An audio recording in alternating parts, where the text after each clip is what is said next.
Oh God, I am so sorry that this is the music that we're listening to. But anyway, yo, what's up, Pete? How you doing, man? Welcome everybody to the Charge live again, guys. Let me just get everything set up here. This is kind of I promised Tyrese an impromptu Charge report on my Boston or on our Boston Celtics. Me both. Tyrese, our Boston Celtics fan. So this is why we're having the stream tonight. So Tyrese, if you're in the building or if you're watching this later, welcome in. But let me turn on my camera so we can kind of discuss, of course, guys, the situation at hand as it pertains to the Boston Celtics. But before we do that, everybody, hope you had a happy holiday. Hope everything is going well with you and your family.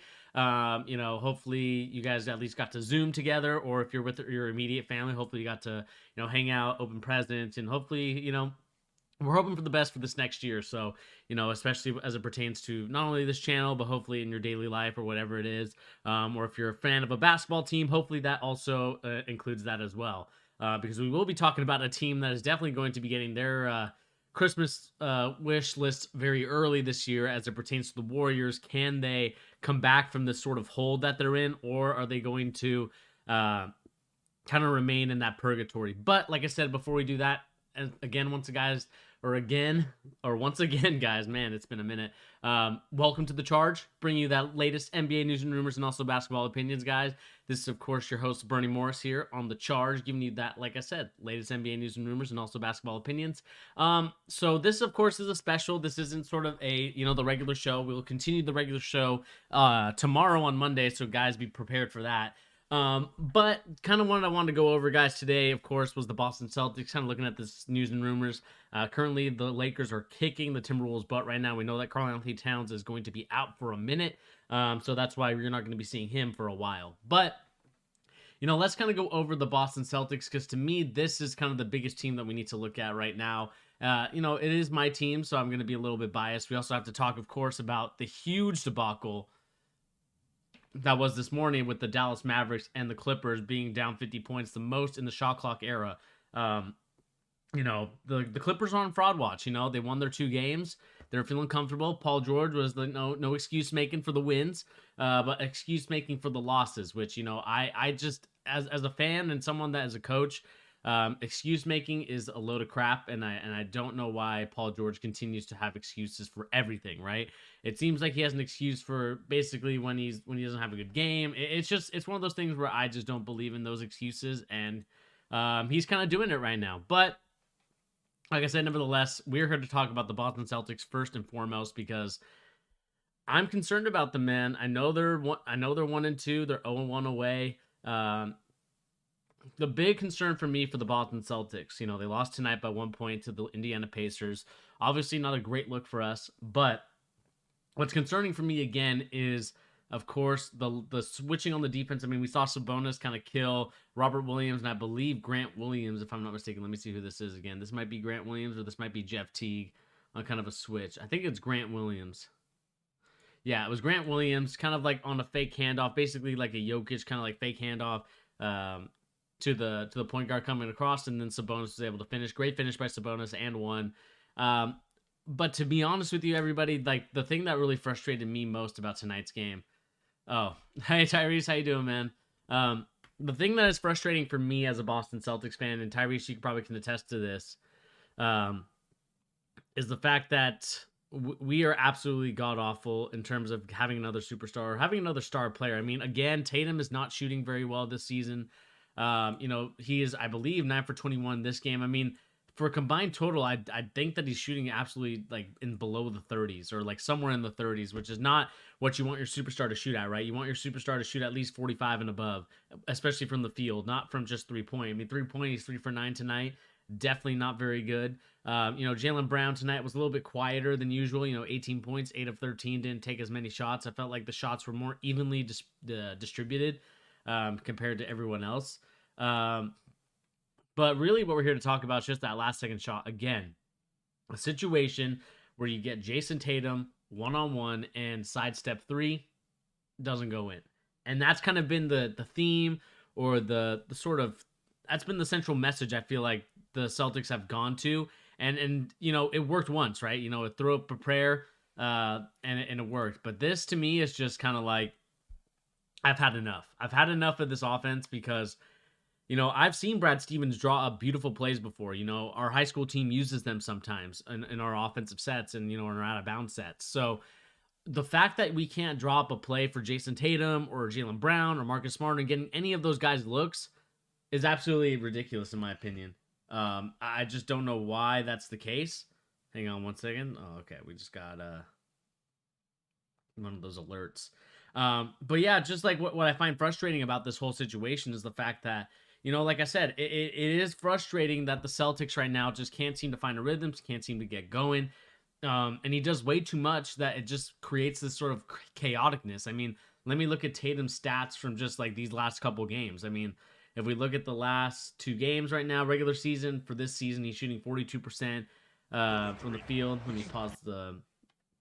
I was right there. He was shooting 40. He's about 40% from the field right now, which I think to Jason Tatum to be an effective scorer to really help us out a lot, I think he has to get that percentage a lot up.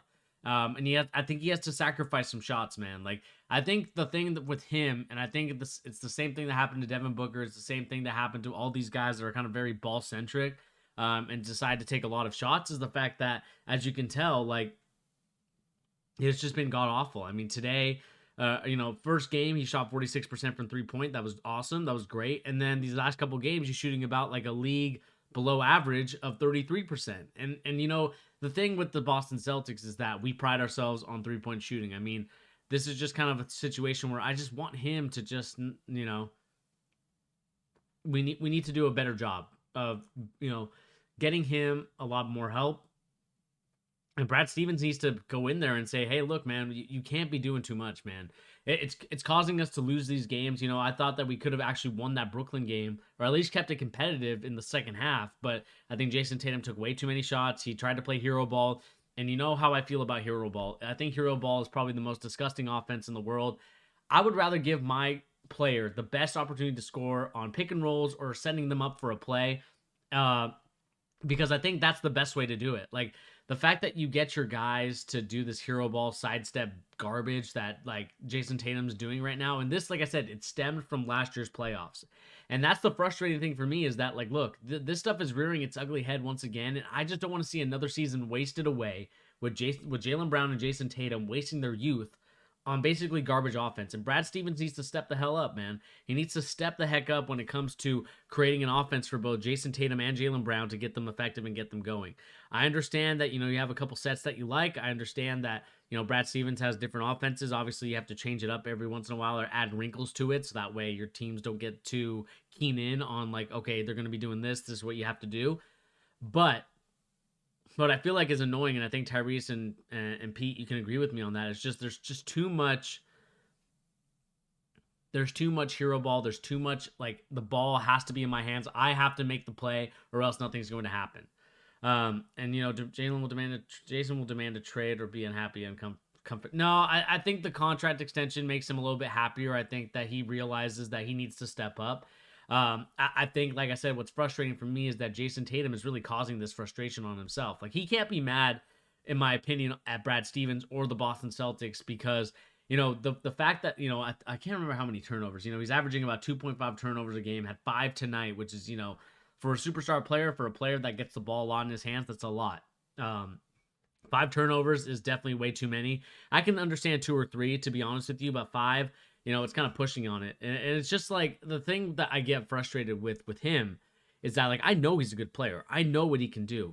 I saw that that Eastern Conference Finals against the Cavaliers. Not saying that, the Celtics were a better team, but I think they had a better connection. They've had a better feeling. I mean, that's the reason why, we were so much better without Kyrie Irving at that point. And I feel like right now Jason Tatum is turning into a taller Kyrie Irving, which is just going to be, for me, a situation where I just don't want that type of situation on the court, right? Jason Tatum, I think, is a great player. I think he's going to be a tremendous all-star. But to me, what I want to get from him is that I want him to start working on different ways to score, man. I feel like he's having a tough time getting to the basket, and he's starting to do these like fadeaway jumpers, which we all know that fadeaway jumpers are definitely not in today's game. Like, I know Kobe Bryant did it, and I know you want to honor your GOAT. And, But at the same time, I just feel like these shots are not conductive or I'm trying to think of the word contuitive to how we want to run the offense, right? We want the offense to run smoothly. We want the offense to, practically just, have anybody score at will and have, Jason Tatum be kind of the facilitator. I think Jason Tatum needs to work on his point guard skills. Obviously, I don't know if it's too late in his career. He is 22. Not saying that it's impossible, but as someone that's not his game, it's like it's gonna be a hard thing to adjust. But yeah, Tyrese, I think the small ball is just. I think it's gone. I think what Steph Curry and the Warriors did back in those, like, what was it, like 2013 and all that stuff. It was one of those things where it's like it was special. Like it would never be done again because they were shooting so well from 3-point shot. But we saw like how the injuries have affected that team, and now they're like lottery bound, and we'll talk about that later with the Golden State Warriors. But yeah, 2017 Celtics with Baines Horford at point was our best chance. Eastern Conference Blazers. Yeah, I you know what? That's not a bad shout. But I do think that we're a little bit better than the Blazers at this point. I think Jaylen Brown can play better defense than a guy like CJ McCollum or Damian Lillard.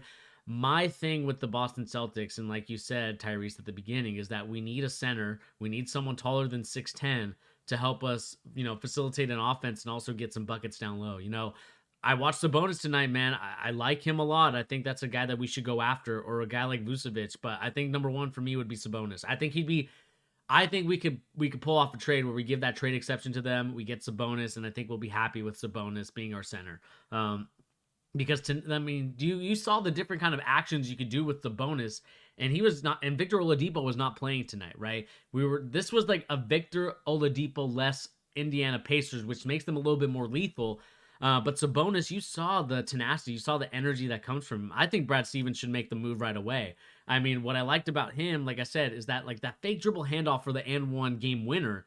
That was the thing of beauty. I mean, you got the kind of like switch, right? Because there was a miscommunication between Grant Williams and Robert Williams, and it's just like you saw that action and it looked really good, man.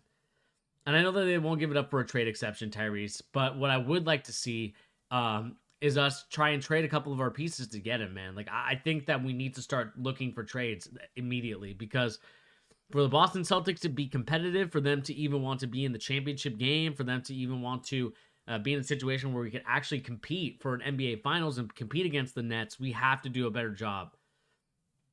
And I'm fine giving up Marcus Smart. I think Tyrese, I've kind of seen the light with Marcus Smart. Not saying that he's a terrible player, not saying that he's the worst player, but I would give up Smart. And I would give up Naismith. I think the intrigue with Naismith is still, I'm trying to force it. I don't think it's there.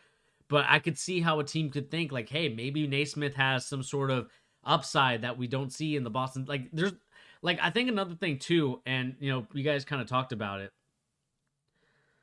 You would trade him for a box of cookies. I mean, Smart, I don't think he's worthless, but I do think what I find concerning about Smart is that he's not playing like the bubble Smart, or the Smart that took all the 3-point shots from last year. Like, he's starting to play a little bit worse than that. I mean, if we look at his points tonight, he was 2 of 4 from 3-point. He's not obviously going to shoot the amount of threes that he does, but defensively, I think he needs to step up a little bit. And as it pertains to Naismith, it's a concern for me that Naismith is not playing, but Peyton Pritchard is. I know Peyton Pritchard's a great player. I thought that Danny Ainge drafted him because, he just reminds you of like a Boston Celtics type of player.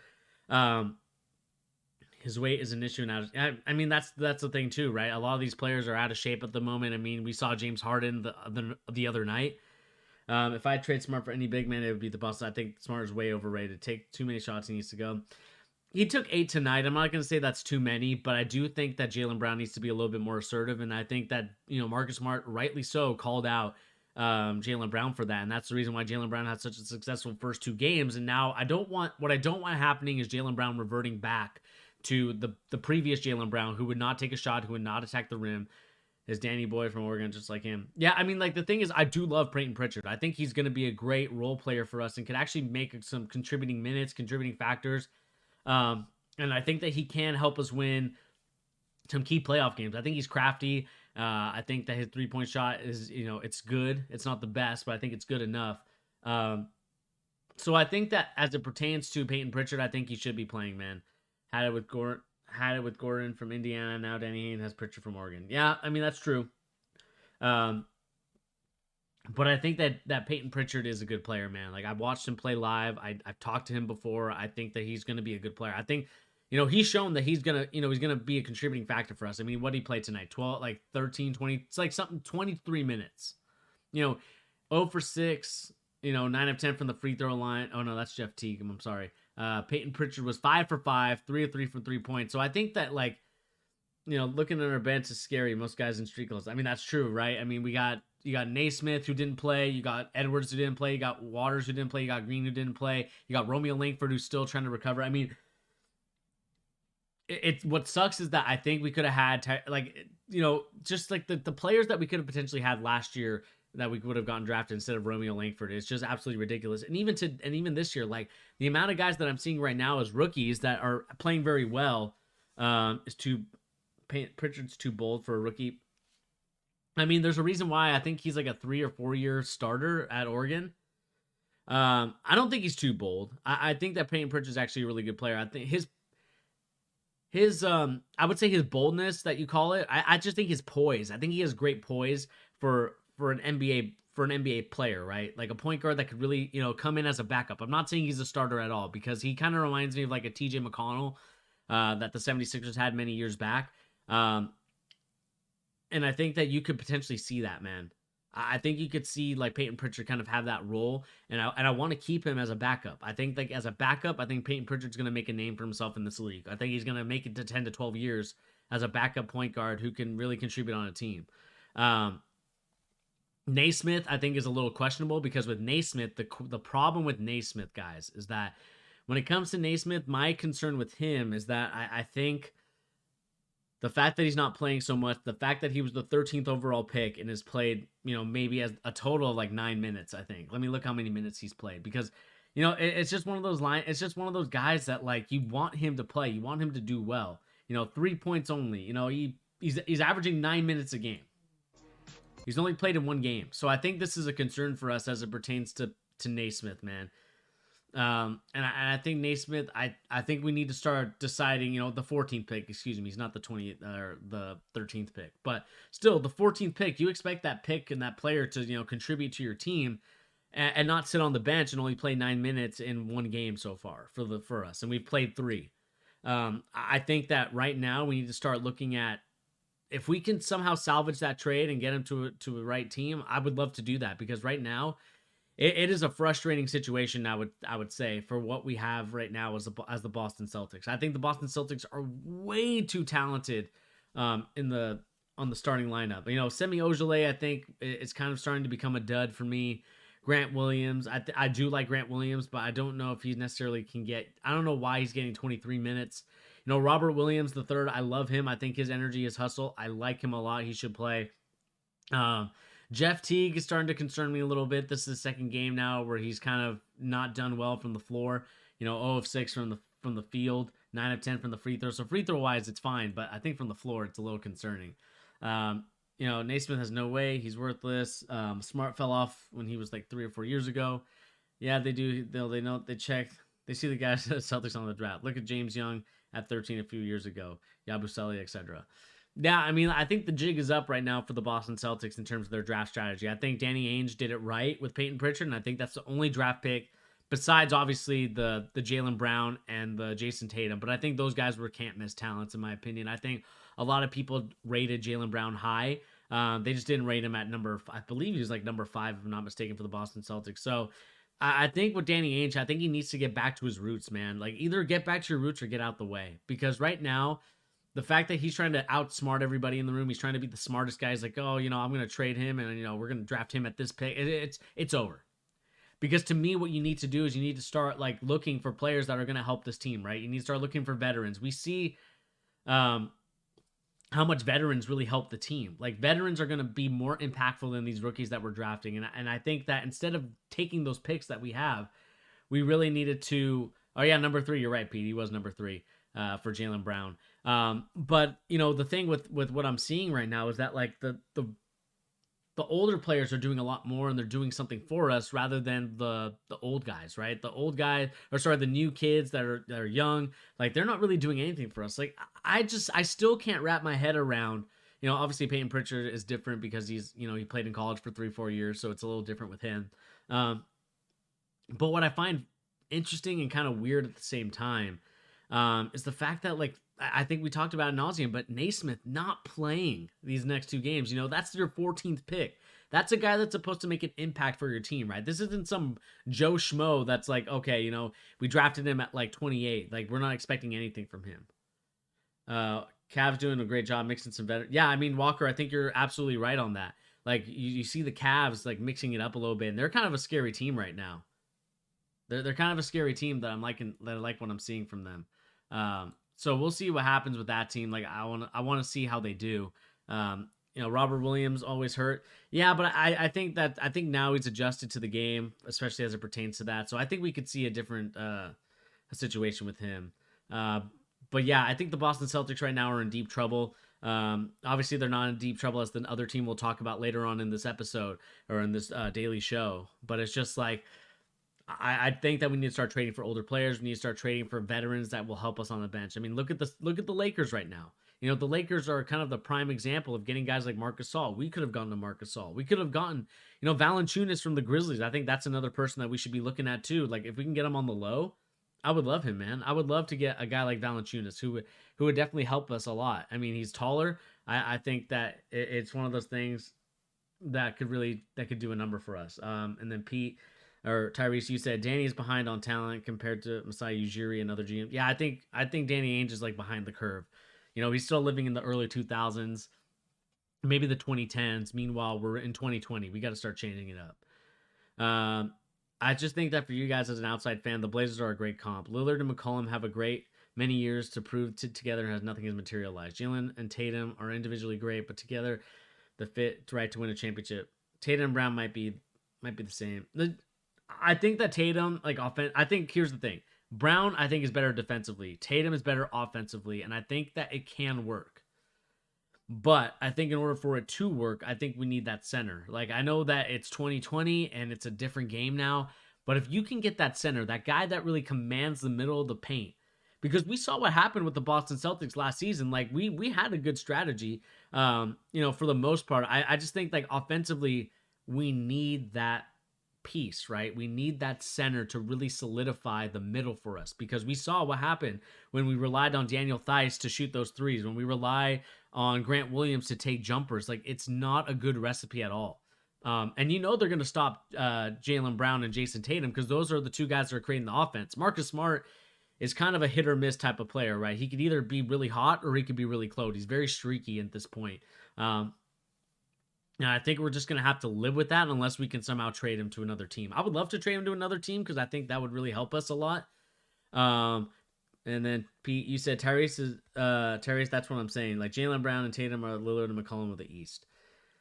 I think they're a little better. I think with Lillard, like, offensively, is you would go for Andre. I think Andre Drummond would actually be a great shout. The only problem with him is that he just doesn't stretch the floor, and we need that guy to stretch the floor, man. I think that, there is some players out there. Like, I'm trying to look at some of the teams out here that we have as it pertains to the NBA.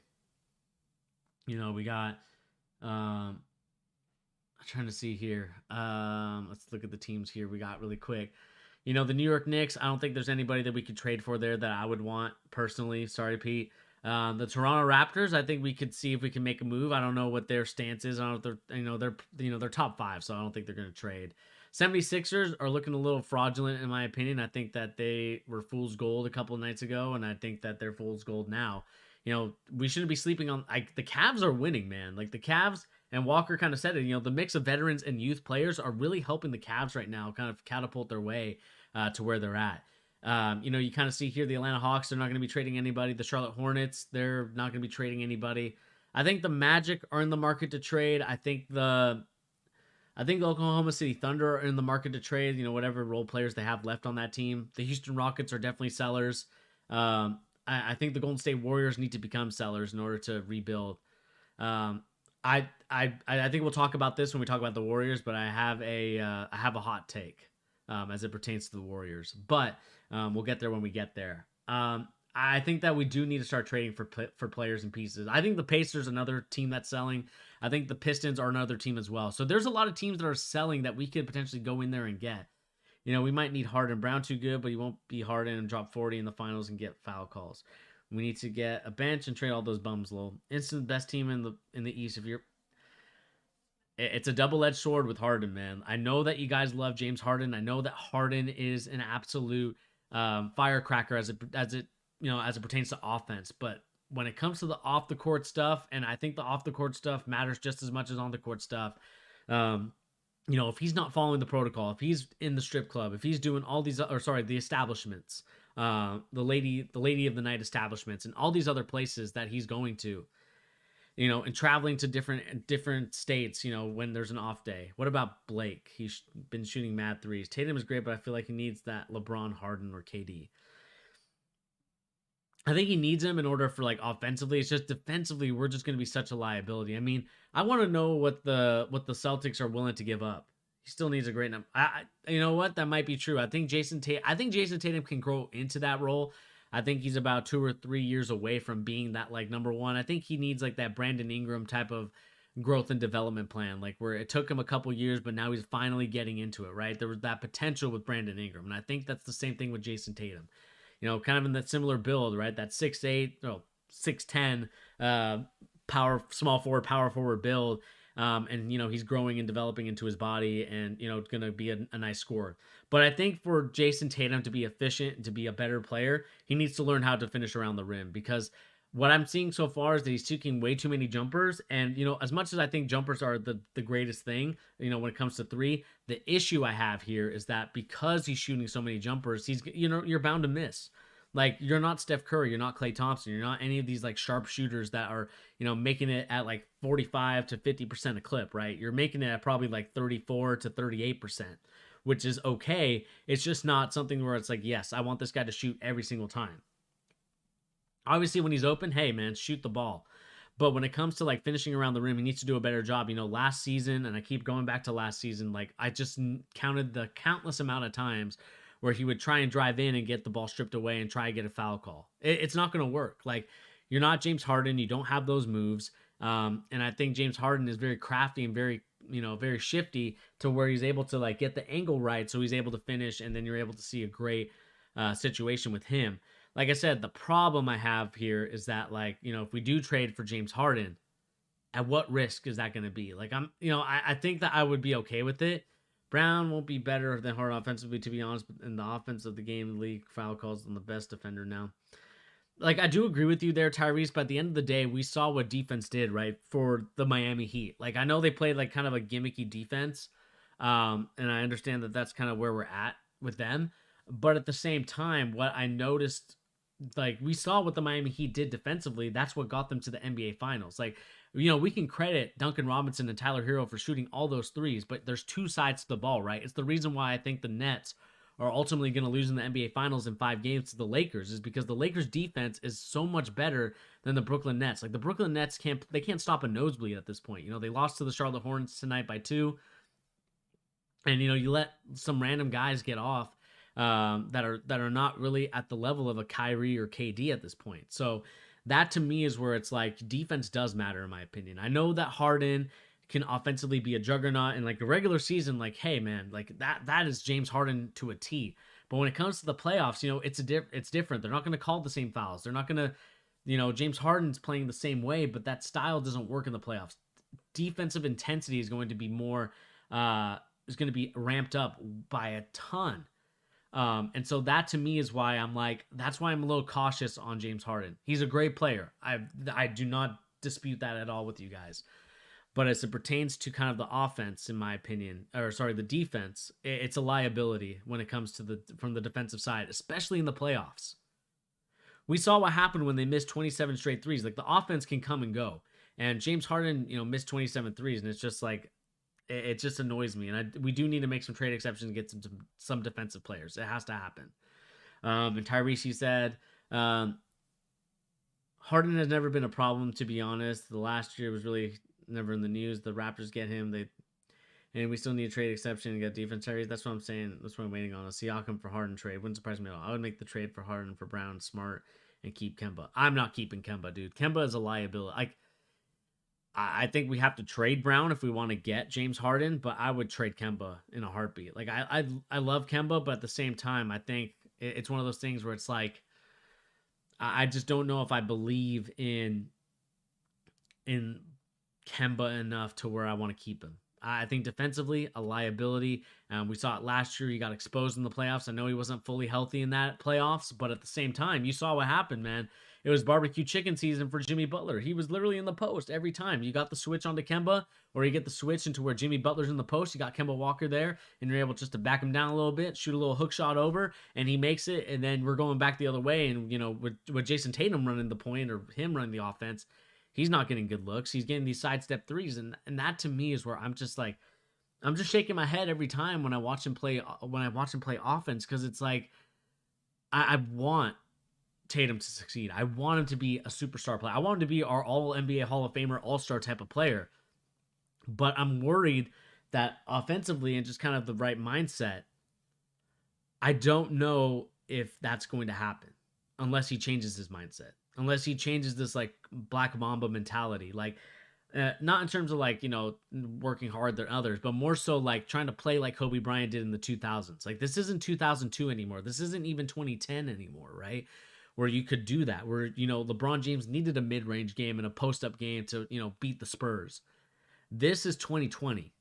You need long athletic wings. You need guys that can play defense, and you need to be able to shoot threes. Like, and to be able to finish, like it's a whole, it's a triple threat package in 2020 now. And Tatum right now, I feel like is stuck in the early 2000s, kind of in that 2010 mold, where it's like, Tatum, I need you to play like it's 2020. Spot up or attack the rim. Mid range is fine because I've seen it work before, but he's just not consistent with it. Where I'm like, yes, I'm confident that every time he takes a mid range shot, it's gonna go in. Like, his jump shot in the mid range just doesn't ooze me with confidence, and that's where I'm just like, I'm not a big fan of it. Keep smart, and start him at PG. Trade Brown and Kemba for James Harden and PJ Tucker. I just don't think Kemba and Harden would work together at all. Maybe send Kemba in a different trade for someone else. Maybe a defensive starter. Wherever Harden gets traded to, it's gonna be a third. It's gonna be a third deal.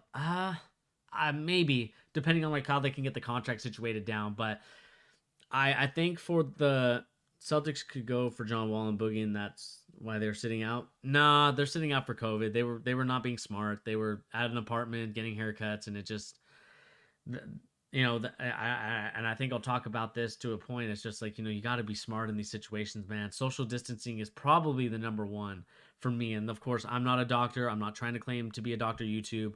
I'm just stating my opinion that I think social distancing is a lot more important than I think people realize. And I think that, you can wear the mask, but the mask isn't going to protect you. And I think that's what these guys thought. They probably didn't even wear masks, in my opinion, but that's a different conversation for a different day, and honestly for a different channel. It's not even for this channel. But what I find interesting about this whole situation is that, like, those guys weren't careful. They're out of the game, and they almost, if those guys were playing, man, it's just, I think that it would have been a different game for the Blazers last night. But it is what it is. James Harden doing his thing. I wouldn't be shocked if they weren't. Yeah, they probably weren't wearing masks, in my opinion. I think it's clear and obvious. I mean, when you're, in your mid 20s to late 30s, or early 30s, I should say, it's a different mindset, which is unfortunate, because I think that you've got to, especially if you want to continue, like, if you don't want the Rockets to forfeit games and forfeit paychecks, you gotta keep yourself in the right healthy mindset, and take care of the things that you need to take care of. Like, you can get a haircut, that's not an issue. The issue is like, doing it with your friends, or doing it in a proximity where it's like, where there's more likely chance to get it, and that's just not something that I think they thought about, and I don't think anybody thinks about that. But I think that's what you need to do in the future. Is like, you need to prioritize, like, okay, we're just gonna stick to the game plan. We're not gonna go far off. We're not gonna venture from it. And that's kind of the situation at hand as it pertains to this thing. But, kind of going back to the Celtics again, I think that we need to trade for that center. Trading for the center for me would change the complete landscape of the Boston Celtics future, and honestly would change the landscape of the NBA and the Eastern Conference, because I think that with the center, we're actually going to be able to compete with a guy like, I should say, we will compete with the Nets. We will compete with the Bucks. But with the way that we're at right now and kind of the situation at hand, I don't think we're being competitive with the Bucks or the Nets, right? The Nets and the Bucks right now are on like a different level, and we're kind of just somewhere down here. And that's where it's like, for me, what I find frustrating about it is that I think that I kind of dubbed it the oven bake process. I mean, me and my boy Pete have been making videos for God knows how long now. And I've been saying that ever since we drafted Brown, since we drafted Tatum 3 years back, is that like, I do love this team. I think this team will be great. And I think that we're looking at a very bright future for the Boston Celtics. They got Gordon Hayward, they got Kyrie Irving, and it was looking, high and mighty. I thought, like, yes, this is finally the time where we did the job. We got the players that we needed to, and we're going to win the championship. And then lo and behold, we didn't trade for the right pieces. Kyrie Irving left us, which is fine. That if he wants to leave, that's fine. And then you got Gordon Hayward, who also wanted to leave us, but he, I think he signed a really bad contract. Embiid and Durant are going to piss on you guys without a better. Yeah, I mean, that's what I'm saying. Like, we saw what Kevin Durant did in the third quarter against us, and it was a completely different game. Like, you have to get taller, because especially when it comes to like those teams that we're going to play against in the playoffs. The Toronto Raptors are a long, lanky team. So are the the Brooklyn Nets.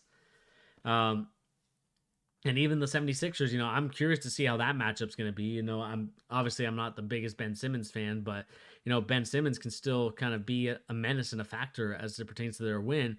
Joel Embiid, it remains to be seen. I think he was hurt today, or he was not healthy, or, back-to-back gimmick.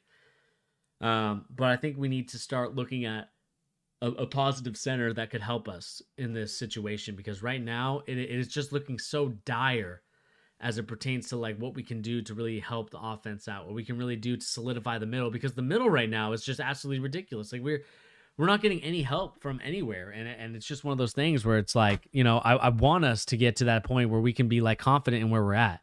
And to start at PF and start Tristan at center, it's like, we don't, like, Daniel Theis is a backup center.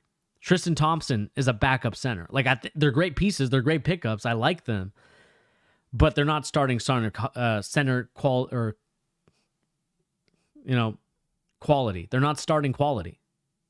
And I think that's where we need to start looking at, like, look, man, we need to really build this team, and we really need to get back to the mountaintop, because right now we're at the bottom. Like, it's kind of like that sort of, we get to the top, we roll the rock all the way to the top, and then it comes back down. Like, that's what happened these last couple of years for the Celtics, and it's really frustrating. And I know we're only 3 games in, this could be an overreaction, but from what I'm seeing so far, from the offense, from the game that we won to the games that we lost, I'm not seeing a great improvement. And I think we're like basically the same old Boston Celtics. Tristan's a center, but we need a power forward, man. Theis ain't cutting it. Yeah, Theis is not cutting it. Theis is a backup. He's a backup center, not a backup power forward. And I just don't like the lineup of a Tristan Thompson. And Tristan Thompson and Daniel Theis, I think that's a bad combo. That's like a 1950s varsity lineup for high school basketball. That's my opinion on that. Like, I don't think that that's necessarily the best lineup for us if we want to continue and get better in this league. Like, I think that we need to start looking more towards getting better players in terms, like I said, getting a better center, getting somebody that actually wants to help us. Because right now I'm not seeing it. I'm not seeing the situation at hand where it's like, we're going to get some help. And we're like I said, we're stuck. We're stuck in the 1950s with this mindset. RIP to Casey Jones. Theis always crying on the call too. Yeah, he always is crying. Shout out to Casey Jones, man. I just miss those days of him. Like, I think that like those days where Casey Jones was playing, those days are over, man. Like the fact that you have like Kevin McHale and Bill Walton together, like that doesn't happen. Aldridge on the cheap would be nasty. I think Aldridge would be a good player, but I'm not sure if we're going to be able to afford him at this point. I think it's going to be a little more expensive than we thought. I could probably talk about the Celtics for days, but we are 41 minutes into this conversation. How are the Bucks looking? The Bucks are looking kind of fraudulent, in my opinion. I think Mike Budenholzer, is over his head. And I think that Mike Budenholzer needs to get fired for the Bucks to be good. The fact that you're not playing, I believe you're playing Coddington and not, let me see who was the player that I said, I talked about him a long time ago. You're playing Coddington instead of a guy like Craig, who did really well, I believe, for the Denver Nuggets. I think he was on the Denver Nuggets last season, if I'm not mistaken. Let me look at the stats. I think he played for, a great like wing defender.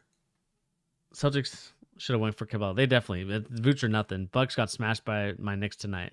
Beat them by 25. Yeah, Walker. I think that, Torrey Craig should be playing a lot more minutes than Coddington, who's like this like weird backup power forward that like I don't think necessarily is better.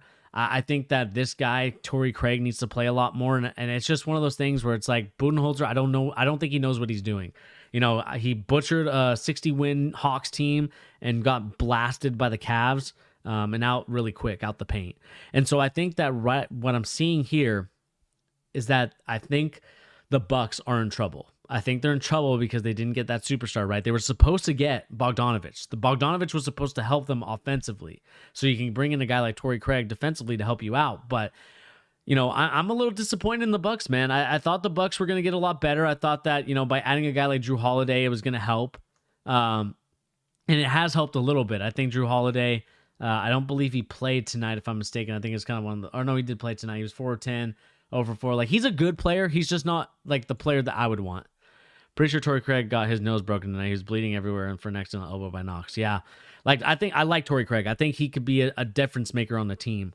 And so I think that for the Bucks to do well, and they got the brakes beat off of them because Julius Randle went off for 29. You got Peyton going off for if you're allowing a guy like Elfrid Payton to go off for 27, you're in trouble.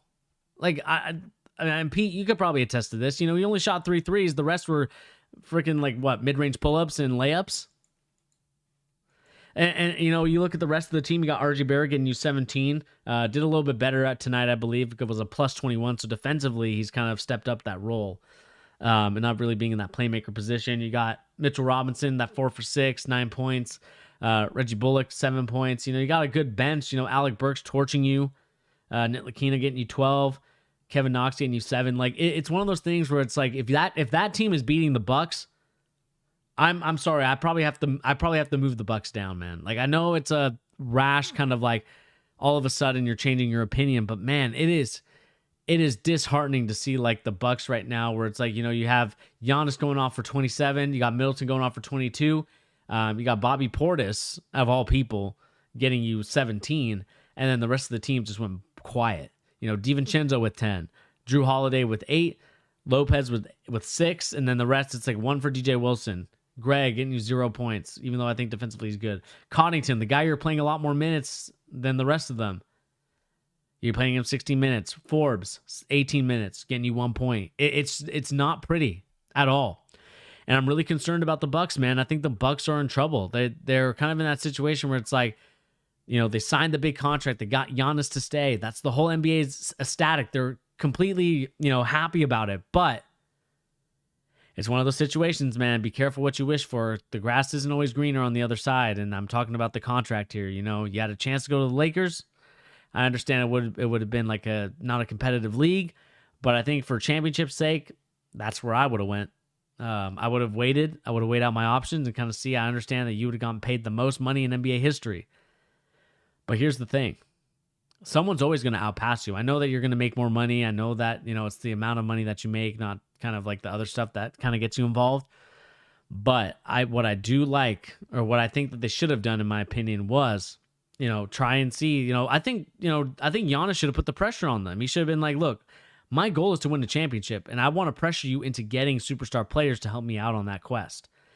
And I think they need to start doing that, because right now what I'm seeing from the Bucks is yeah, we got Giannis, but we're content with where we're at. You're not happy with trying to get to the next step, get into the next level, get to actually going to the NBA Finals, facing LeBron James as trying to become the next mantelpiece for the league, right? Because once LeBron is done in the next couple years, it's going to be a quiet, who's going to rise to the top, who's going to hold the crown, who's going to be the guy that is the number one guy in the NBA.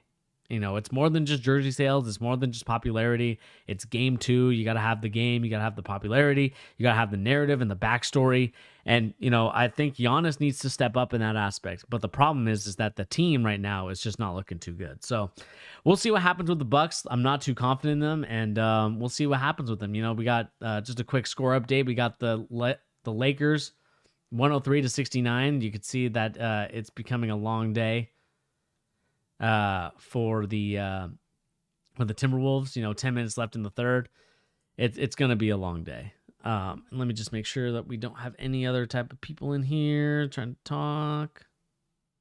All right, perfect. Just want to make sure nobody's in the chat right now. That's like new. But if you guys are new to the channel, please remember to hit that subscribe button. Also remember to hit that like button because the more likes, the more subscribes, the more YouTube says, hey, go and check this guy out. So I'm asking you guys to hit that like button. Can we get this video to 10 likes? That'd be really appreciative. So if you guys can, like I said, get this to 10 likes, then we'll be on our sweet merry way. But let's talk about, I believe the next team we got to talk about. I want to save the Warriors for last. So, patience with me if you were here for Warriors talk. That's going to be kind of the last topic. The thing that we need to talk about on our fraud watch is, of course, the team that lost by 50 at halftime. And that is, of course, Paul George and the Clippers without Kawhi tonight versus the Dallas Mavericks. Luka Doncic, had to get a revenge game in. Obviously they were in a competitive close series last season, and this game was not even close, and it was done by halftime. They were up by 50 points, and that is, of course, the Dallas Mavericks getting point scores from Richardson, from Luka, from Hardaway Jr. You got Finney Smith getting you 8. A bunch of guys on the bench giving you some points as well. Meanwhile, on the Clippers, you only got the highest score on the Clippers was 15. And that was Paul George. The next guy, Serge Ibaka. 0 of 6 from 3-point for Paul George. The Kennard contract is starting to look a little sus. I'm not going to lie to you guys. Kennard is not living up to the expectations, man. I think Kennard right now is kind of a little bit over his head. I mean, let's look at the stats for the whole season, right? 6 points per game, 4 rebounds a game, 2 assists a game with an 8 PER. That is absolutely disgusting. I mean, let's look at the last games from 3-point. You got 0% from the Laker game, 50% from the Denver game. Lakers game was 0. Denver, 50%. The Mavericks tonight, 16. Luke Kennard needs to step up, or else that contract is going to be probably one of the worst contracts in the NBA. Besides Paul George's contract. I think Paul George tonight was a little bit fraudulent. I thought he could have played a little bit better. I thought that there was situations where I felt like he could have actually stepped up in that aspect. But, of course, Paul George having to be the, blame artist here. Let's look at what Paul George had to say for the game tonight. Goes to show Tyronn Lue wasn't really a great hire for what they needed. There's no system. There's no system. The thing with Tyronn Lue is that he's a great man manager, right? He's a guy that will get the guys organized or get them to follow the page that they're on, right? But it just kind of goes to show you that the Clippers are still, I would say, still falling in line with what Paul George and what Kawhi Leonard want to do. We know that Kawhi Leonard's still traveling from San Diego to the game. Maybe that's the reason why Kawhi Leonard, I don't know if he was there tonight, but it's just let's see here.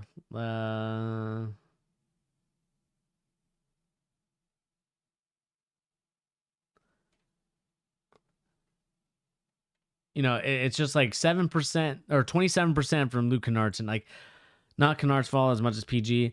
But the thing is, Pete, is that Kennard has to step up. You got that big contract. You're now everyone upped you, right? Everyone was like, this guy should be playing for a different team. Why is he playing for the Pistons? Because he's so much better than what he is. And right now, he's not stepping up right now. He's kind of I know that he's not supposed to be the second guy or the third guy. He's supposed to be just kind of a role player, kind of like a Kuzma. But he's not giving you those. He's giving you those rookie year Kuzma numbers. He's not giving you those Kuzma that he's playing. Kuzma's playing really well tonight. But it's you saw Paul George take full responsibility. It's just kind of don't remember seeing. But no, Kawhi was not on the court. Let's see what Paul George has to say, and I want you guys to listen. I take full responsibility. It's a tough game coming from Christmas. I enjoyed my Christmas day. I enjoyed my Christmas day yesterday. Today just popped up on me a little too fast. I'll take full ownership of that, of coming out and being prepared to play today. Be a different situation come next game, and we'll be ready. Make sure our group will be ready. Like that's a guy that, again, like I know that he's saying that he's taking the responsibility. I know that he's saying that it's not on him. But what I'm seeing from him is that he's again excuse making again. Like it's another excuse, it's my Christmas. I wasn't really prepared for today. That's kind of I wasn't playing very well. It's like, dude, you're a professional athlete, bruv. Like this is your thing. Like this is you. This is your livelihood. Like I was saying, like the way that you play got you that max contract. Like I'm saying, the regular season, Paul George, tremendous. But it's one of those things where it's like, for me, Paul George needs to stop excuse making. I'm tired of it. I'm tired of the excuse making, in my opinion.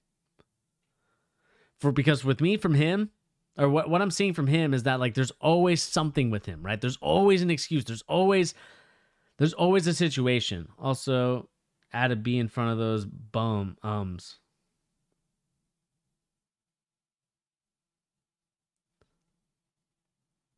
Yeah, I mean, Paul George is on fraud watch alert. I know that he had a great 2 games. I know that he's back with this old trainer. He's back to his MVP ways. But this, to me, is not MVP. Like LeBron James will have a bad game, but he'll still impact the game tremendously and take ownership for it. The fans are the ones that, we kind of make excuses for him sometimes. I'm not going to front. We make excuses for him. But Paul George, it's just one of those things where it's like there's always, always, always something. No matter what it is, whether it's my trainer didn't prepare me the right way, whether it's I'm still having these shoulder surgeries that are still affecting me. It's what I think that he needs to do is really just be like, you know what? I take full responsibility. Next game will be better, and we're moving on. That's it. That's all he had to say. It's like, but instead, it's like I enjoyed my Christmas. I was Christmas. I just the next day I just didn't have my head right. It's like, dude. The game's already predetermined. This isn't like a pickup game. This isn't like, hey, Paul, we got pickup games going at 11. You coming?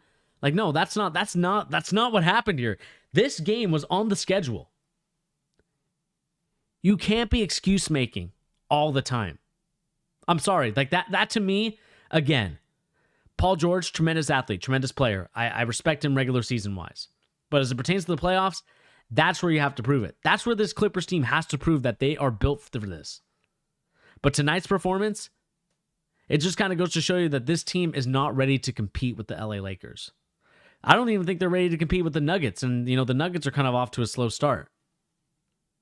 I think this team is like, to be honest with you, they're kind of playing like the 4th or 5th best team in the West. And there, I said it. I know they won their 2 games. I know they beat Denver. I know they beat the Lakers. And I know that Skip Bayless is jumping up and down. He's celebrating. He's enjoying his time working out at the gym. He watched the Cowboys win against the Eagles today. He's excited. But come playoff time, just like you say about LeBron, Paul George just doesn't have it. And that's where it matters the most. And these games right here show me why he will always be a number 2. And even then, I'm not sure if he is a number 2. He's a number 3. He's a great player. I'm not going to deny it. And I'm so happy for him that he came back from the devastating injury, because we don't want to see players get hurt like that. I want to see Paul George play on the court. I want to see his greatness. I want to see him play. But what I'm saying here, man, is that like at some point, Paul George, these excuse-making stuff, Doc Rivers not playing you in the right system, the shoulders that are already 2 years old, we're done with that. That excuse is over. To come here and say that Christmas is the reason why you didn't play well tonight is absolutely ridiculous. I understand you're not going to play your 100% best. Nobody does. Everybody has an off game. I get that. But what I find frustrating here, Paul George, is that, like, again, it's another excuse. It's another thing that, like, it's another reason why the Clippers lost by 50 tonight. There's no way that the Clippers should have lost by 50. I don't care that Kawhi Leonard should not be the biggest, if for the money that you paid Paul George, There is no way that they should have lost that game by 50 points. I understand if you lose by 10, lose by 20, you know, Kawhi Leonard makes a big difference. You're like, okay, this team isn't really good without Kawhi Leonard. But we're talking 50 points at halftime. The most in the shot clock era. You know, we're talking shot clock era. We're not talking before the shot clock. Because I'm sure there were stretches where, you know, it was a lot more than that. Because you could hold on to the ball for a long time. I think what we need to start looking at here is like, look, this Clippers team isn't as good as everyone thinks it is. Yes, they beat the Denver Nuggets. Yes, they beat the Lakers. But they're not good enough to sustain a long run. They're not. You know, you lose a guy in Trez who is looking tremendously really well for the Lakers at this point. I mean, let me look at the box score for him. I don't, you know, he's got like what? He's got 6 for 10, 12 points, 2 assists. And so, you know, Trez is doing as well. I mean, he got so many points and so many things from the last 2 games that it's like he's going to be a big difference maker. And losing him, I think, was a huge loss for the Clippers. I think a lot more than people realize. I know that Skip Bayless is going to say that, oh, Trez was out of shape. But look, Trez is Trez. Trez will do well. I think Trez is going to be a tremendous player in this league, like a tremendous like role-playing center. I love his hustle. I love his energy. If he's available for my team, I am signing him up. He's on my pickup team. He's on my team that I coach. Like I would love a guy like that. One day I hope to coach a guy like that because that hustle, that energy, you can't teach that. And I know this is kind of turned into a Lakers thing, but it just kind of goes to show you that the Clippers right now are in this limbo state, and I think that they're not even the second or third best team in the conference. I think they're fourth or fifth. And tonight kind of proved it. Like they need Kawhi Leonard to be in the game in order for them to win games. And we know that Kawhi Leonard is going to load management. Like I don't even know what today's injury was. Let's see what today's kind of injury was for Kawhi Leonard. Let's see why he didn't play tonight. Okay, he got the injury to the mouth, which is actually, you know, that's actually a serious injury. You know, it looked really serious, and I'm glad that he was able to walk off the court. You think Kawhi sees that and wants to leave even more? He wants to leave. Like, I'm sorry. He's going to finesse the Clippers. He got the yacht from Steve Ballmer. He got the mansion. He got a stake in ownership, probably. I mean, I feel like there's some behind the back stuff, and this is not me, like, this obviously isn't me with evidence, and I'm not trying to spew misinformation. But there's no way that Kawhi Leonard would sign there, man. I don't believe that he would sign there. He saw, like, how bad that team is. And you know what? I think he might be going somewhere in Miami. He might be going somewhere he might go back to Toronto. I think, hell, you know, if he's available, you know, Celtics, you want to sign him? I think he'd be a good player. Yeah, it's a mouth for stitches. Yeah, so he couldn't play tonight. He's probably not going to play for a couple games just to make sure that everything's okay with that. You know, obviously you don't want that. So you don't want to rush people to come back from that type of stuff.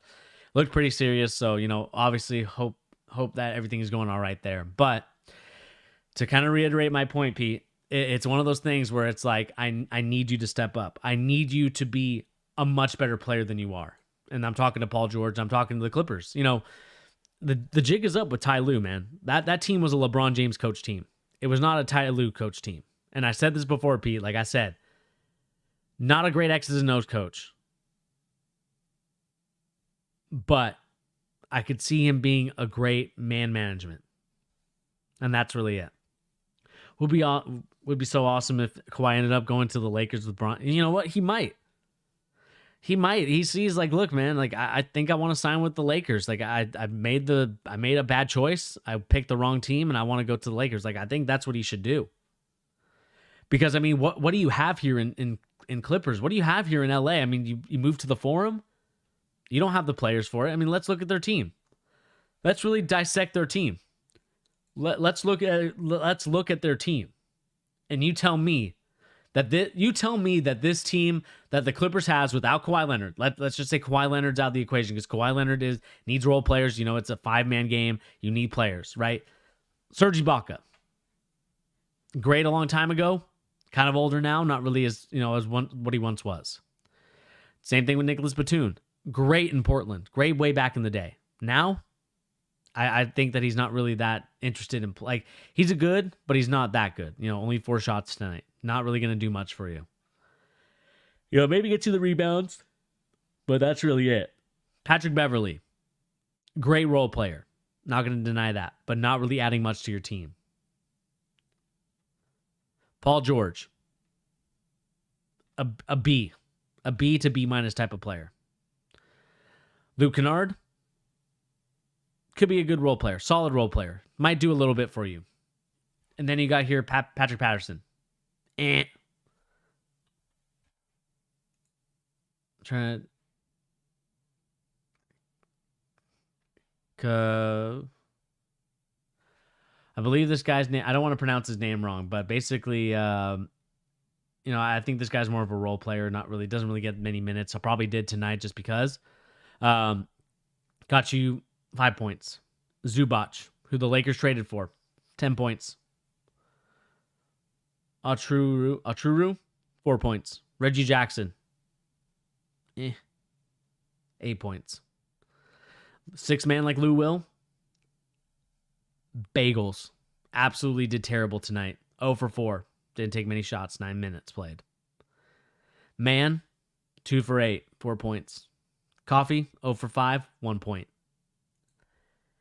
I don't know how you can tell me, honestly, if you're a Clippers fan or you hate LeBron's guts, like whatever it is, how can you tell me that this Clippers team is better than the Lakers? You can't. I don't believe that you can tell me that this team right here with the Clippers, with all the players that I showed you or that I talked about, how can you tell me that this team right here is going to compete with the Lakers? That they are the number 1 team or the number 2 team in the league? That's straight cap, and you know it. This team right here is turning into the 4th or 5th best team in the West. And that's really sad because the Clippers were supposed to be this like juggernaut team. Everything was supposed to work for them. And it's a frustrating sight to see because I want the league to be competitive. There needs to be some parity, obviously. But there's no helping the Clippers. The Clippers are a cursed franchise. Like there is no helping them. They draft the wrong players. The best players leave. They don't get the right players at the right time. And now they're kind of stuck in limbo where it's like Kawhi Leonard could basically say, you know what? I'm out of here. I don't care if I lived in LA. I don't care if LA is my home. I don't want to play on this crappy organization. And you know that Uncle Dennis is looking. You know Uncle Dennis is trying to scheme out of there. Uncle Dennis is trying to make some good moves to get them to a better situation at hand. Flamin' Hot Funyuns, people still carrying the hype from the Kawhi sign. They are. I think they are, how you doing, Flamin' Hot Funyuns? They are trying to carry that hype from last season. I cannot believe people are telling me that this team is going to compete with the Lakers. That is a straight lie. Like you cannot lie to me like that when it comes to the Clippers. Yes, they have some great role players. Yes, they are a pretty decent team. But when Paul George is shooting 4 for 13, 0 for 6 from 3, 4 turnovers, 4 assists, very bad assist to turnover ratio, 15 points only. Your top player should be scoring at least 25 to 30 points a game. Without Kawhi Leonard there, that should be Paul George's team to take over. It's not like, to be honest with you, it's not like the Mavericks are that much better, right? The Mavericks have Luka Doncic, KCP's still out. Your bench is probably a little bit deeper. You probably like a little bit more on their bench. You like Josh Richardson as kind of a 3-and-D type of guy. You have Hardaway Jr., who I really like, I think, as kind of a role-playing type of guard. Powell doing his job as the center. Finney Smith kind of, does his thing. But that team, like, to be honest with you, that team, like, I would say, like, player for player is worse, in my opinion, than the Clippers team. Like, on paper, right? Because this Clippers team really should be, they should have really been competitive in this game. They really should have at least kept it a 10 to 5 point game. And if you lose, it's like, you know what? It's a rough game. People are going back to back, but it just kind of goes to show you that this Clipper team, it's done. They had a window of maybe before the pandemic, and that was it. The window's closed, in my opinion. The window is closed. They should look to try and trade away some of their pieces. They need to start rebuilding. But the problem is, how do you rebuild when you traded everything away to get Paul George? And I think you have to live with Paul George for the next couple of years until he decides to leave, or you can build up that contract where you do a little sign and trade, or you do release him and say goodbye, have a good time. Because to be honest with you, this is just absolutely not acceptable. The Clippers need to play a lot better. They're playing a Mavericks team that's not really as good as them.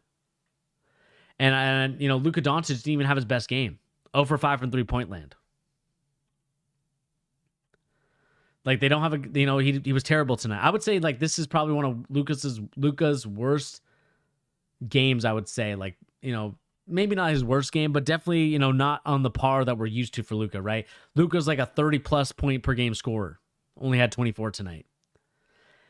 The Clippers need to look themselves in the mirror, and Ty Lue needs to look himself in the mirror and be like, what do I got to do to reach these players?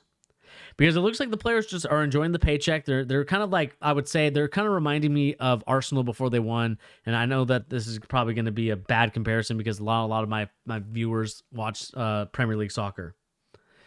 But right now, Arsenal, who is a historic English football club or a football team, is like in 15th place before the game before they played Chelsea. They started playing with the young guys and they got the win. Congrats to them.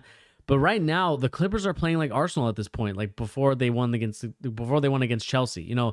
They have so much talent. There's so many veterans there on the team, but they just don't want to play for each other. They don't want to play for the coach. And that's kind of where I'm getting at with that, is that like I don't think that they want to play for the coach. And that's a concern if you're Tyronn Lue, right? Because Tyronn Lue is a good coach. I think that he I wouldn't say good coach, but he's a decent coach. He's a man manager. I think that he could definitely do that part very well. But I don't know, man. It's a scary sight, in my opinion, to see that the Clippers right now are in straight limbo and they need to start figuring out some moves to get them going, because right now this is not working for them. They need to start creating a situation where it helps them out. But at the end of the day, man, I think it is what it is. You have to deal with it. And, let me know in the comment section down below, what do you guys think? Am I overreacting to the Clippers? Do you think that I'm right on the Clippers? Like I said, let me know in the comment section down below, and let's talk about fraudulent team number 2 on this kind of fraudulent night that we're talking about some NBA teams. Let me show you this video. Let me pull it up really quick. And then I'll switch over the scene really quick. I know that I was not prepared for this, but I just kind of thought about it in my head, and I think that we need to talk about it.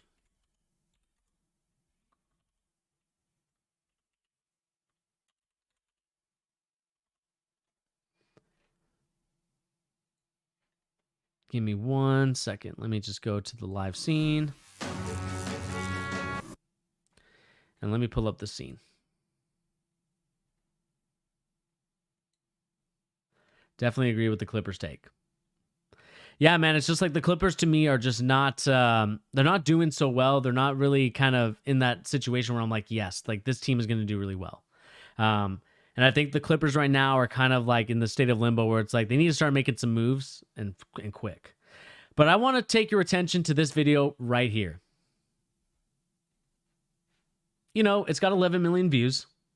Steph Curry shooting his threes. Let's watch.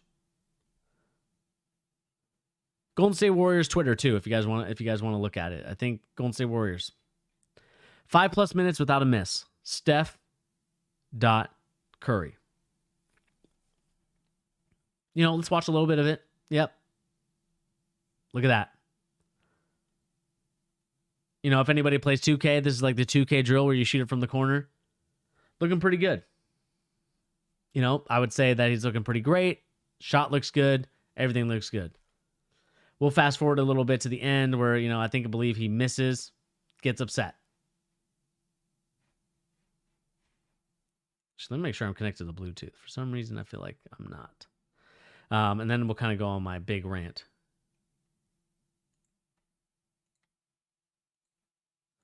Hang on 1 second, guys. I just want to make sure that, whoops. Let me just make sure that this is working. Your average consumer? Mixers, your volume.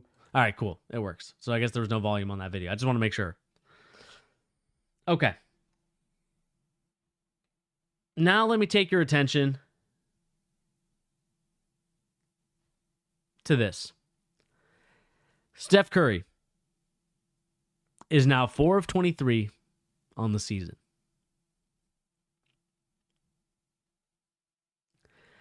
Now, the reason why I bring this up is because right now, the Golden State... And let me also bring up this as well. And I wish that this thing would kind of show the whole thing, right? I'll lift it up a little bit so you guys can see. Replacing Clay with bricks this season. Kelly Oubre is 0 for 31 on attempts that are not a dunk. And that really hurts me because I really do like Kelly Oubre. Andrew Wiggins, 2 for 10 on 3-point field goal shots.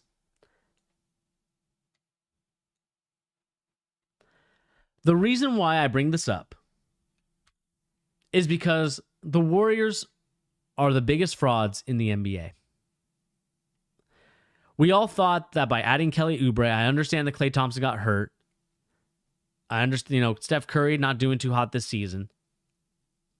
But I think what I'm seeing here from the Warriors at this point, they won their game tonight against the Bulls. It just kind of goes to show you how disorganized the Bulls organization is, that they can't get, how unorganized the Bulls organization is, that they can't get a win against a really bad Warriors team. Or like the Warriors won against a really bad Bulls team, and the Bulls couldn't win against a really bad Warriors team. That's what I meant to say. The reason why I bring this up is because right now we are watching some absolute fraudulence from the Golden State Warriors. This Warriors team was supposed to be a team where I was like, you know what? They probably could make the playoffs, maybe as that 8th seed. They look like they could be a dangerous team. Obviously, with Klay Thompson being hurt, it doesn't help at all. I understand that. The Warriors are the biggest frauds because it looks like to me that Steph Curry is not who we thought he was. This is your unanimous MVP. This is who you guys thought deserved all the votes for first place and no one else. This is who you unanimously thought that this guy was going to be the number one guy. Steph Curry is now 4 for 23 on threes this season. The Warriors fans need to start looking themselves in the mirror and realizing that right now, this team without Klay Thompson, without Draymond Green, without any of the pieces, like even Wiseman's not helping either. I mean, Wiseman's actually doing pretty good. I do like his game. But in terms of helping Steph Curry out, it's not working. 4 of 23 for this season. We all know that Steph Curry can be a human torch, right? Anywhere he goes, he can probably shoot a 3 and he can get on fire and probably, change this sort of form right now. But what I've been noticing from the Golden State Warriors is that it's going to be a long season for them. They got blown out against the Milwaukee Bucks. They got blown out against the Brooklyn Nets. And we're seeing right now from this team is that they're not as good as we think they are. They're not a good team. They're absolutely god-awful. And Steph Curry is going to lead them back to the lottery. I think we need to start holding Steph Curry a little bit more accountable for this. We need to start that same energy that we gave LeBron for kind of the slow starts in Cleveland is the same energy I think we need to give to Steph Curry. Because Steph Curry right now, got paid max money, was, one of the highest paid NBA players ever in league history. Obviously broken time to time again. We need to start holding him more accountable because this is absolutely ridiculous. At this point, what I'm seeing right here is absolute fraudulence from Steph Curry and the Golden State Warriors. And the reason why I brought those stats up for Andrew Wiggins and for Kelly Oubre is because the Warriors are still running the same offense that got them a championship. Steve Kerr needs to know his personnel, and I think we also need to hold Steve Kerr's feet to the fire too. Steve Kerr was blessed with a great team that Mark Jackson kind of built the foundation for, and you know what? You have to, you're a man manager, you have to take care of that. But to me, this is absolutely the most ridiculous thing in the world that Steph Curry is not playing very well. And you're right with Wiggins. I expected nothing from Wiggins. Wiggins was always going to be a bust to me because he's always a guy that wants to be, I would say that Wiggins is a guy that you thought could be a superstar, or I didn't think so. I always thought he was going to be kind of average. But we need to start holding him more accountable for these losses. Steph Curry is 4 of 23 from three-point land. Let's go back to his stats. So let's see if we can find the game tonight. It was this one right here. Let's go to the box score. I know the box score doesn't tell everything, so you can kind of, let's watch some highlights. I'm down to watch some highlights. I'm talking a lot of crap, but let's watch some highlights. 11 for 25 for 3-point tonight, 36 points. Obviously, Steph Curry's going to go off and do his thing, right? 4 turnovers, 6 assists. Not very good. Kelly Oubre, 3 for 16, 8 points. So let me look up Steph Curry highlights, and then we can kind of get it going on this. So let's go Warriors versus Bulls and kind of look at the highlights for them. Introduction to them. Of course, shout out to the NBA. And then they brought him out, showed all those photos. I'm sold, man. They look pretty slick. Yeah, they're pretty nice. Carter and Wiseman for the tip. And yeah, Flamin' Hot Funyuns, I do think it will take time, but it's just like, Steph Curry is a unanimous MVP. He's a guy that, teams have really looked at. I mean, let's kind of look at this set right here for him, right? We got, whoops, don't want to full screen that. Kind of want to show you guys here. 8 on the clock for Curry. The step back over Kobe White. That is smooth. Great shot. Hard to defend. But it's only game 2, so I'm not really concerned right now. There's some things that can be fixed, and they look like they're playing a little bit better tonight. Let's watch a little bit before we kind of get back to the Here is Porter. They left him open, and he cans the first bull's Otto Porter Jr. Replay. Curry watched by Temple, firing away, and there is career three-pointer, 2,500 for Steph Curry. I tell you, man, they're fun to watch. I mean, it's exciting. Here's Lowry. That's a three, and that's bang, a pretty bang, shot. Lowry marketing. How about that from Lowry marketing? Let me see if we can find some, look at this bench. This just goes to show you how bad the Chicago Bulls are. There is no way the Chicago Bulls should be in this, they should be beating the brakes off this team right now. The only good player is Steph Curry, and maybe James Wiseman, starting to get better a little bit. But Kelly Oubre, obviously not playing his best. I think it'll take him time. And let me kind of answer your guys' comment section, right? Pete or Hilo said, yes, why does Steph Curry never get the flack for these awful teams? It's mind-blowing to me. Flame Funnies, I think he'll perform better, but will take time. I mean, look, you're a unanimous MVP. You're supposed to just instantly make your team good, right? A unanimous MVP or a guy that's supposed to be a franchising type of player is supposed to give you guys wins that shouldn't be wins, right? He didn't really do much in this game in terms of making the last second shot. And I'm not saying that, but what I am frustrated in at this moment is the fact that we are not holding Steph Curry to the same accountability as the echelon type of players, right? The Warriors fans want to put Steph Curry in this pedestal of LeBron James, Michael Jordan, and maybe not that high, but they want him to be in that conversation. Steph Curry revolutionized the game. He should be in this conversation for best player. But what I'm noticing from Steph Curry right now and just the Golden State Warriors is that they are running a system that's not working for them. Steve Kerr needs to get his feet held to the fire and create a system where Kelly Oubre can actually go off and do something, right? Because right now I am not seeing any of that from the Golden State Warriors. The Golden State Warriors need to perform a lot better. They need to start doing their jobs. And right now what is frustrating to me is that I think that they can. But it's just one of those things where I think that, Steve Kerr needs to it's going to take Steve Kerr way too long to figure that out, in my opinion. He should have realized that when he signed Kelly Oubre. Kelly Oubre Jr. is a guy that should be a third option on a team. He's a great player. I like him. But I think he's a third option on a team because he's shown time and time again, in these games, that I just don't think he necessarily fits the scheme or the mold of what the Warriors need him to be, right? Your Kelly Oubre should you need for the Warriors offense to work in order for them to be a good player, or in order for them to be a good team, right?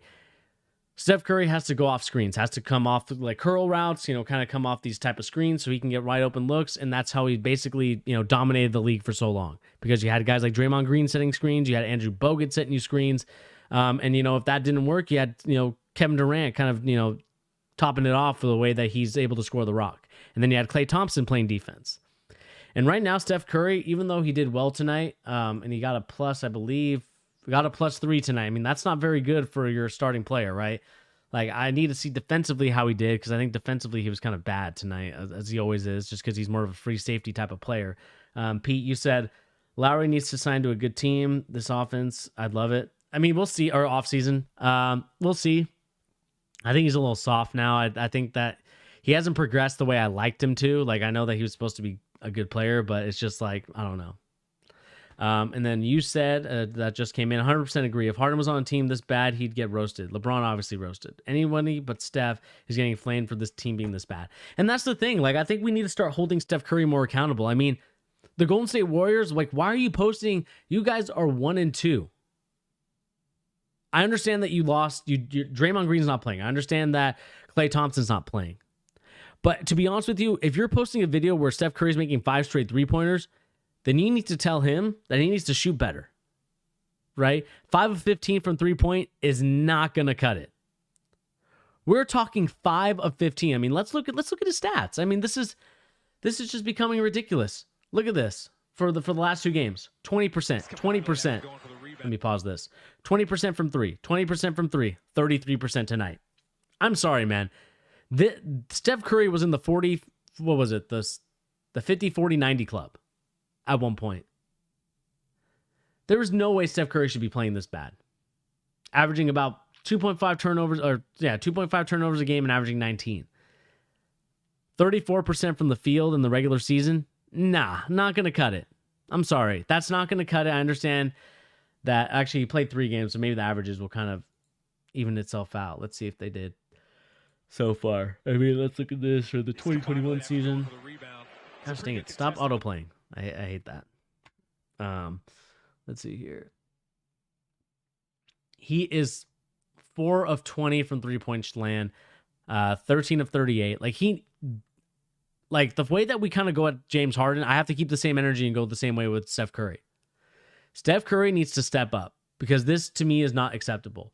I don't want to see a video of Steph Curry shooting 5 minutes without missing a 3. It's cute. I like it. You know, props to him. It's a hard skill to learn. It's a hard skill to master because you do have to take years of practice in order to get that jump shot right? It's kind of the reason why I think Ben Simmons needs to start being in the gym for these next 3 to 4 years. Steph is in the sunset if Clay isn't playing. You know, and this to me, this is where my controversial take's going to be coming in. I think the Warriors should trade Steph Curry. And before Warriors fans get all angry and upset at me, I want you to hear me out. This team is no longer the team from 2013, 2014, 2015, or whenever they won their championships, right? They're not that team anymore. They are 2015, 17, 18, or whenever they won their championships. This is not the same team anymore, man. This is not the same team that went to the finals, won 73 games. This is not the team with Kevin Durant, Draymond Green, Klay Thompson, Steph Curry. This is a completely different team. Steph needs to get traded so you can get some assets for him and start rebuilding your team. Because I think what this kind of goes to show you is that the rebuild, I think it's time to rebuild. And I know that's going to cause a lot of fans to go crazy. I know that Warriors fans are going to come at my head. They're going to say like, oh, how dare you? Steph Curry's our idol. Steph Curry's our guy. I think it's time to rebuild, man. Rebuild and retool for the future. You saw how your team was built, right? Your team was not built through free agency. Your team was built through the draft. Your team was built through getting great players and having Bob Myers and especially Jerry West. Like, it just kind of shows you that Jerry West really should have been kept on that organization. But I think it is time to trade away Steph Curry and start bringing in a new player. You need to bring in somebody that's going to, not bring in somebody, but more so trade for assets that will help the young players that you do draft. I believe you have the Timberwolves pick, and the Timberwolves right now are 2-0, but they obviously lost tonight. But I do think it's time for you guys to trade Steph Curry. And the reason why I say this is because, look, Steph Curry right now, without Klay Thompson, without these other type of players, is not the same dude. He's definitely not the same guy. He is 32 years old right now, so I think it's time that you trade him away. And I know that he's your darling. I know that he's like your dude. I know that he's a guy that all like social media loves him, the NBA, ESPN, like they all show him love. And I know the Warriors, their organization would never trade Curry, but I think they should think about it, right? The reason why I say that is because we know that this Warriors team is not going to be the same Warriors team. You know, I think a lot of Warriors fans had high expectations. All these Warriors fans were in the DMs, were in the mentions, just saying like, oh, you know, we're going to come back. You know, we see, obviously the Klay Thompson injury played a huge part into that. But even with that injury, Warriors fans are like, we got Kelly Oubre. We're going to do great. We're going to be just fine. You know, Steph Curry's a great player. He's not cutting it, man. He needs to step up. I think this is a time where you do trade him. 32 years old, not going to get any younger. But I think that you need to start. I mean, like, because, all right, for the guys that saying that they would never trade him. Like, so do you think that the Warriors can build a superstar team? Giannis is off the table now. AD is off the table now. Who else is off the table? LeBron James is off the table. Obviously, he would never go there. LeBron James is off the table. Let's look at the 2021 free agency class. All right, look at this. 2021 free agents, NBA. Right, let's go NBA.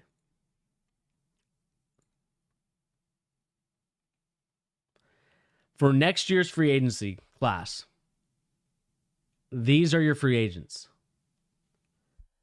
You got Andre Drummond, Gorgie Dang, Cody Zeller, Serge Ibaka, Myers Leonard, Daniel Theis, Enes Kanter, Frank Kaminsky, DeMarcus Cousins, Bismack Biyombo, Boban Marjanovic, Zach Collins, Willie Cauley-Stein, Frank the Tank Kaminsky, Alex Len, Bol, which, you know, maybe someone should take a risk on him. Taco, Devontae, I don't even know how you pronounce that name. Luke Cornett. Like, this free agency class is god-awful. And by the time Steph Curry goes into this next season, he's already going to be 33. And I think what I see from here is that I do believe that they should trade him and try and trade him for draft picks, because these next 2 drafts are going to be really good. Cade Cunningham, my number 1 overall guy. You got Amani Bates coming in next year's draft, is going to be a stud. I think you need to start preparing for those guys. You need to start preparing for those guys, because I think the Warriors right now need to start rebuilding for the future. This is how you get out of a bad situation with contracts like Greens, like Clay, like Curry. But I think you need to start trading for teams. And Pete and Flame Funyuns, let me read your comments really quick here. I'm not saying I would trade him for the right deal. I'm just saying they won't. I think you hope Wiseman plays out his mind, trade him for a 3rd star and run it back again with Curry and Clay, or Steph and Clay. And trade possibilities for them. That one's tough, because I'd have to look at the teams and kind of the payroll and just kind of all this stuff, right? You know, you got the New York Knicks are definitely looking for somebody. Not sure if they have enough to trade for him. The Atlanta Hawks, they already have their guy in Trae Young. I think Chicago could be looking at it. I think Chicago should think about it. Miami, I know you get rid of a lot of star players, but I think that could be a team that you look at that could be there. Let's look at when does Steph Curry's contract end?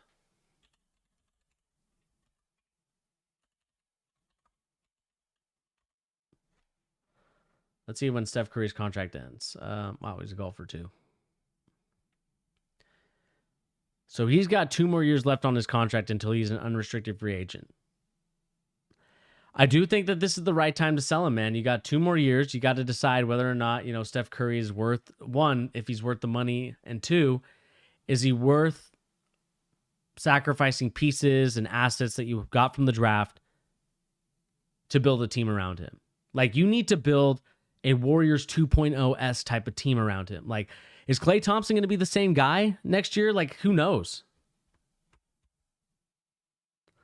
Who knows what's going to happen? Like, Klay Thompson, 2 injuries, like that's a tough one to come from. And so I think I think you have to trade him. I think you have to trade him and start rebuilding, because, I think that it goes through highs and lows. It's the law of gravity. Like I told my guys on the crossover, they're my former athletes, and I had them. We kind of had a discussion and interview type of deal. So go and check them out on Spotify. They're called The Crossover. It was a crossover charge collab. The law of gravity, right? What comes up must come down. And right now, the Warriors are coming crashing right down to earth. And we can see it by the way that the Golden State Warriors, instead of, celebrating their win, they're kind of like, they were losing this whole game. They finally won a game. And, the Golden State Warriors Twitter account is like, look at Steph Curry make 5 threes in 5 minutes worth of threes. It's like, I don't see the Lakers posting that stuff. This to me is where I think we need to start looking at Steph Curry and being like, why was this guy the unanimous MVP? This may sound like a salty LeBron hater, and all those LeBron troll accounts are out there. But to be honest with you, I just don't like the fact that I'm seeing from the Warriors right now. They're not a team where I'm like, yes, this guy's going to be it. Like Kelly Oubre, I think is a third best player on the team. Like, he needs to be kind of in that role where he's not like focused on as like one of the main dudes to score, right? Should be looked more as like a guy that could get you some buckets off the bench, or a third option where it's like, all right, the number one and number two guy are getting doubled, or they're like really closing in on him, but Kelly Oubre can kind of sneak in there and get you some points. I think that's where they need to look at. If somehow they could do it, Phoenix would be actually a really fun team. You got Booker, Curry, and Ayton. I think that'd be a cool little combination. I think realistically, I think the Raptors could also, I mean, the Raptors maybe not. I mean, maybe you start looking for Kyle Lowry's replacement. I mean, Kyle Lowry is like, what, 34, 30, 32, maybe 33? That might be another team to look at. The Utah Jazz, could they be looking to look at that? I mean, like, they could be looking at that. You know, the Lakers, I believe in 2023, I think they, if I'm not mistaken, got, maybe I'm not looking at it right. I mean, 2023, that would be a team. The Brooklyn Nets, no. Clippers. The Clippers really should be, you know, I think the Clippers should be looking to get rid of Paul George, and maybe they get him. They need to start rebuilding with the Wiseman as the centerpiece and more. They do need to get more draft picks. But, you know, what do you guys think of like maybe trading him to the Clippers? Like, do you think maybe trading him to the Clippers and get, well, actually, they don't even have assets. You get Paul George. Denver Nuggets could be an interesting team to be traded to. The Dallas Mavericks, get rid of some of those pieces. I mean, you probably have to give up a lot. The Miami Heat would be an interesting one. Boston, I'm not sure if I don't know if we have enough to get him, so I don't even think that's worth trying.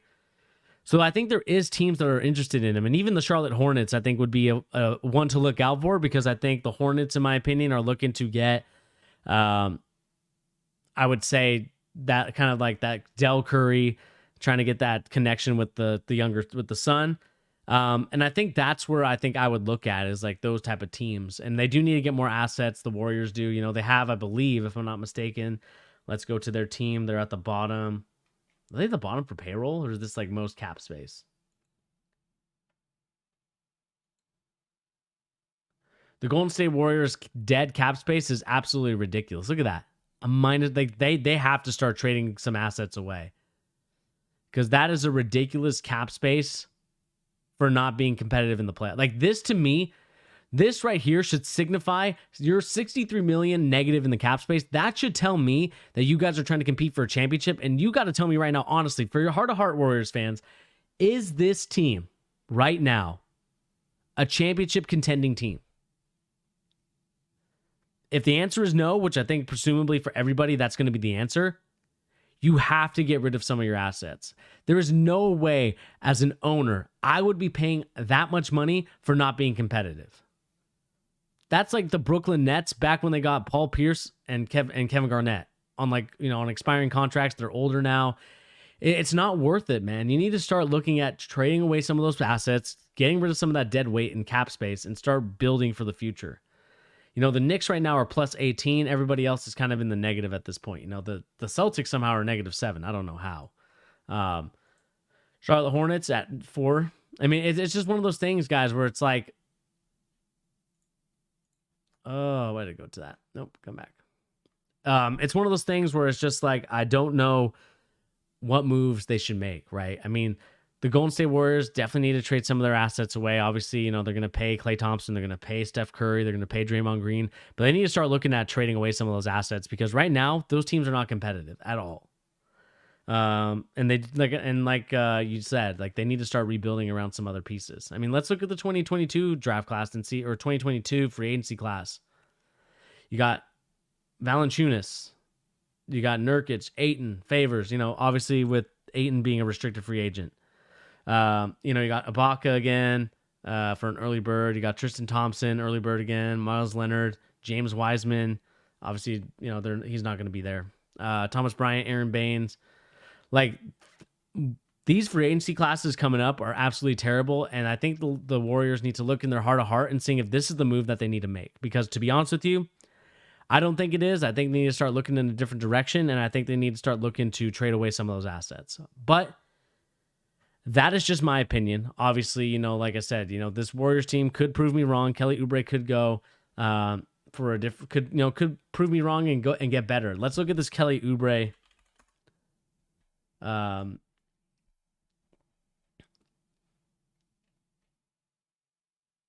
Let's see here. You gotta go in that mode, kill mode. Let's see here.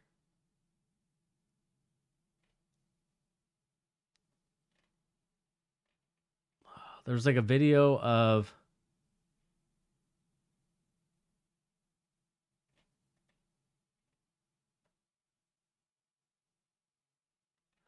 Where is it? There's like a video of Kelly Oubre where like Steph Curry and all them were just so disappointed. It's just like it's just one of those things where it's like they need to start playing better, man. Like where is it? Um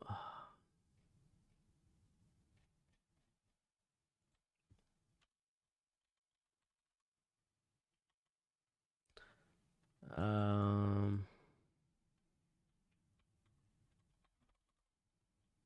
Let me see if I can find it. Sorry everybody for Oh,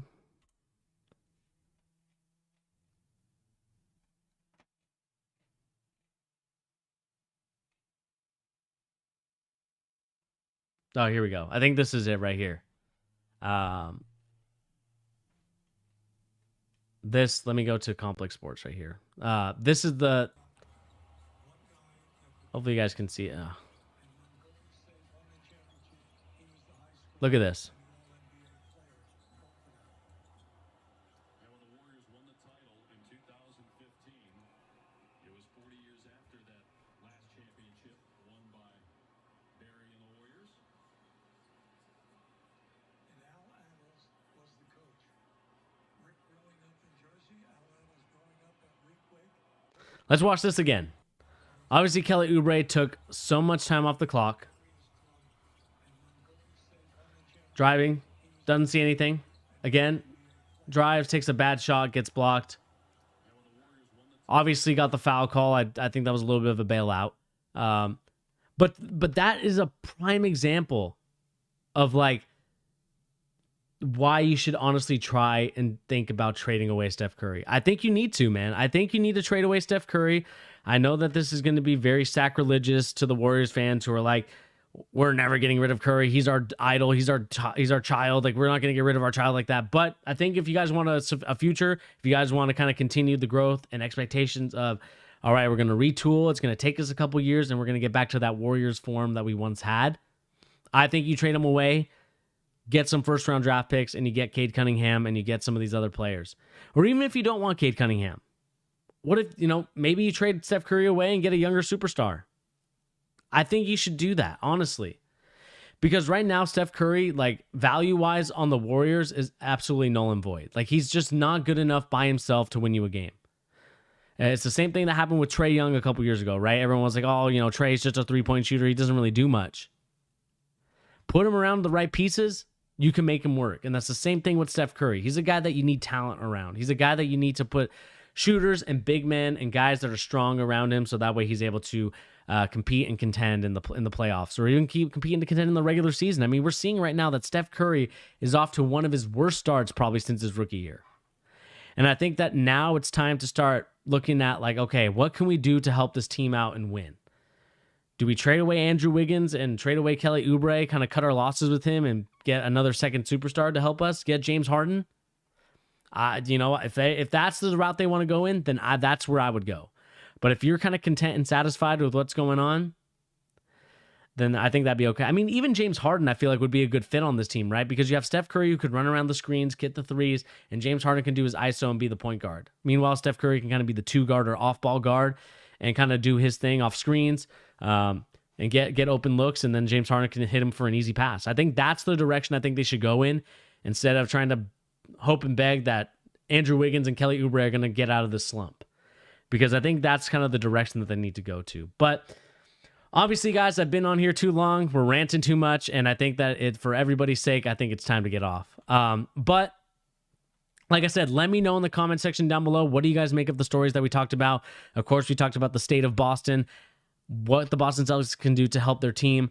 We went over the Clippers, the biggest frauds in the NBA, the Warriors, another fraud team. And we talked about the possibility of trading Steph Curry. But like I said, guys, let me know in the comment section down below. What do you guys make of this? And guys, please remember to hit that like button. Can we get to 10 likes on this video? Also remember to hit that subscribe button if you're new to the channel. Of course, guys, we bring you live NBA daily content Monday through Friday, time subject to change. So you guys should be looking out for this Monday, tomorrow, aka, and seeing that there will be a new Charged daily episode. But anyway, guys, like I said, my name is Bernie. Thank you once again. Pete, Flamin' Hot Funyuns, Tyrese, everybody that watched. Like I said, thank you once again. I appreciate everybody that was on the charge today, commenting in the comment section and just kind of just chilling with me as I kind of go on a little bit of a rant on my team and also kind of rant about other teams as well. So like I said, guys, let me know in the comment section down below what you guys think of everything that's going on in the NBA. We'll be talking a little bit more about kind of the first week of the NBA, how it went, giving out early team grades. In my opinion, I'm going to do that tomorrow. Like I said, time subject to change, probably around 3, but I'll make a preview video saying like what time the episode is going to be out. But anyway, guys, like I said, my name is Bernie. Thank you once again for joining, and I'll catch you on the next episode.